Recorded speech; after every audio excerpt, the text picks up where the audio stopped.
नमस्कार, मैं हूं प्रशांत भारद्वाज और आप देख रहे हैं न्यूज रूम पोस्ट। ईद से कुछ घंटे पहले राजस्थान की ब्लू सिटी जोधपुर में सोमवार देर रात सांप्रदायिक तनाव के हालात पैदा हो गए और इस दौरान पथराव में 5 पुलिसकर्मी भी घायल हो गए। पुलिस ने इसकी जानकारी दी। पुलिस बल की तैनाती से हालात पर काबू तो पा लिया गया, लेकिन मंगलवार को ईद की नमाज के बाद एक बार फिर से वहां तनाव बढ़ गया।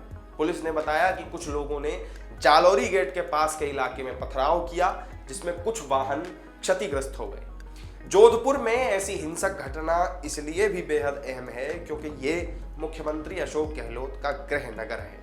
उन्होंने लोगों से शांति और सद्भाव बनाए रखने की अपील की, लेकिन इस पूरी घटना से जुड़े कुछ अहम सवाल लोगों के मन में अभी भी कौंध रहे हैं कि इस घटना की शुरुआत कैसे हुई और कहां से ये विवाद भड़का और उसे कंट्रोल करने के लिए क्या कदम उठाए गए। तो आइए इस वीडियो में आपको हम इन्हीं सवालों के जवाब देते हैं।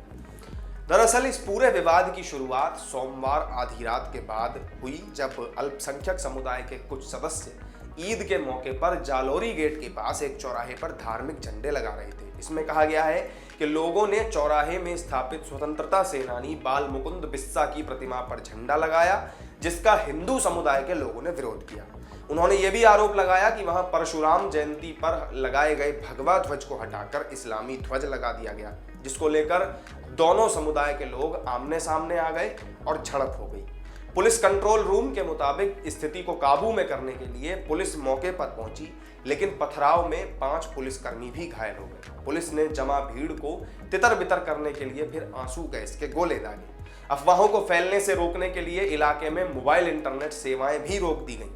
हालात काबू में कर लिए गए, लेकिन फिर एक बार फिर से मंगलवार की सुबह जालौरी गेट के पास ईदगाह पर ईद की नमाज अदा की गई। नमाज के बाद एक बार फिर से तनाव बढ़ गया और उस इलाके में पथराव शुरू हो गया, जिसमें कुछ वाहन भी क्षतिग्रस्त हो गए। मुख्यमंत्री गहलोत ने घटना को दुर्भाग्यपूर्ण बताते हुए लोगों से शांति बनाए रखने की अपील की।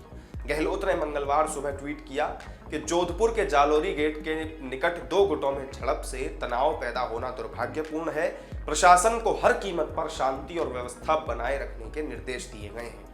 गहलोत ने लोगों से शांति बनाए रखने की अपील करते हुए कहा कि जोधपुर मारवाड़ की प्रेम और भाईचारे की परंपरा का सम्मान करते हुए मैं सभी पक्षों से मार्मिक अपील करता हूं कि शांति बनाए रखें और कानून व्यवस्था बनाने में हमारा सहयोग करें।